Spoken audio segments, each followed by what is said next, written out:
Greta Clark is a native of Hillsborough. Her primary focus in life is to help children, so she spends most of her time handcrafting baby clothing for her business named Baby Dreams.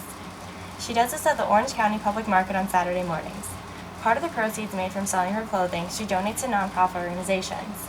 She tells me, "I've always just loved the process of creating something useful and beautiful. I think it was a very natural decision to choose Crafting Outlet to carry out my mission of bringing comfort to children in crisis." The rest of her earnings help support her beautiful family that she's created at home.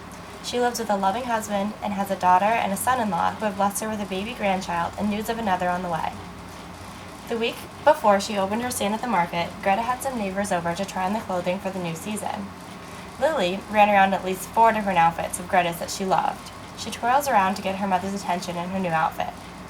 Leah also came to try on clothing. 2 books and 3 cookies later, she also fell in love with Greta's garments. Greta describes the day, telling me, "It was so much fun for me to see the children so happy and curious on a social outing with their mom." Month-old Ben and his mother were the last to come by and experiment with Greta's clothes. I think secretly she invited them over as her own play date. She explains to me, "Baby Dreams is not only the best way for me to express myself, it is also the most authentic way. I was really lucky to have been raised by a lot of loving women. I was overwhelmed by love. All I can do is try to share their love in some way to express my good fortune." Greta holds up a picture of 2 canoes that she purchased for children to get to school and the market in. Without her help, these children have no means of transportation from their homes. More locally, Greta frequently visited and cared for the children at the Duke Children's Hospital. She has walked the halls lined with the artwork of sick children so many times that everyone there knows who she is. In fact, when she had to leave, she provided a handbook for new volunteers, like this one, who wears buttons of the children she cares for. "I think that it's our responsibility to help children to be happier," she tells me. Another nonprofit Greta funds is the Ronald McDonald House. She chose to donate to here because it was the most obvious effort to bring family members together in a time of crisis.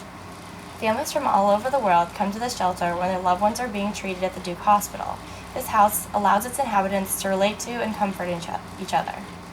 And perhaps with a little help from the therapy dog, Robbie is a new member of the Ronald McDonald House. His mother has been staying with him from her home in Georgia when he got diagnosed with a brain tumor, January of last year. His mom told me the story of another time a child came up to ask him why he was in a wheelchair. His mother responded, "Because he has a brain tumor." The little boy then proceeded to swiftly lift off his cap, smile, and point to his head and exclaim, "Well, me too." Volunteers of all ages come help ease the emotional weight for a loved one in the hospital.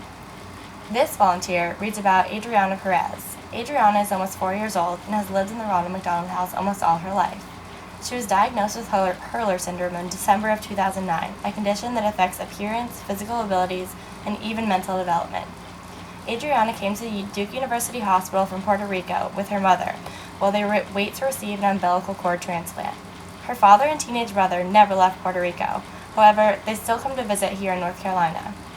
Adriana had another brother who was diagnosed with this disease. He died at the age of 5, similar to most people who are born infected. Adriana, however, is a poster child for transplant success. Had it not been for this transplant, it is likely that she would have died within the next year as her brother did. It is amazing to see how much she's grown over the years, a volunteer tells me. When Adriana first arrived at the house, her mother had to wheel her around in a wagon while she wore a mask for protection. Now she's full of life.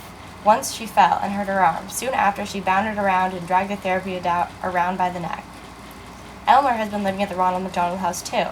You would never guess it, but he's also 4 years old, the same age as Adriana. They have become very good friends here. They play with Play-Doh, play bingo, make cookies, and many more things that can be done together every day. Adriana is now finally physically able to go back to Puerto Rico. However, emotionally, she's still not ready to go. The house has become such a home to Adriana that when she leaves to her real home in Puerto Rico, she cries to come home to her friends at the Ronald McDonald House. We are very thankful for all the people that help the Ronald McDonald House, Adriana tells me. They are part of our family and will always be part of our lives. Greta has spent her entire life trying to figure out how to help in the face of unbearable sadness. Baby Dreams represents compassion and caring on a small scale. She realized that she has a gift to share with the world, and that is exactly what Baby Dreams is doing for so many children like Robbie and Adriana at the Ronald McDonald House.